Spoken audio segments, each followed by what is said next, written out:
Wakil Presiden Ma'ruf Amin memberi tanggapan soal pembebasan pilot Susi Air Phyllis Martin pada Sabtu 27 Mei 2023. Ma'ruf Amin mengatakan operasi pembebasan pilot Susi Air harus diperhitungkan dengan matang. Dalam operasi penyelamatan tersebut jangan sampai nantinya ada korban. Ia pun menuturkan bahwa penyelamatan tersebut tidak menggunakan sistem membumi hanguskan. Hal itu untuk menghindari timbulnya banyak korban saat operasi penyelamatan nantinya.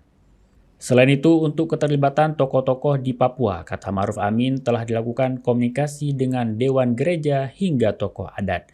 Diketahui kelompok kriminal bersenjata KKB pimpinan Egyanus Kogoya mengancam akan menembak pilot Susi Air Phyllis Martin.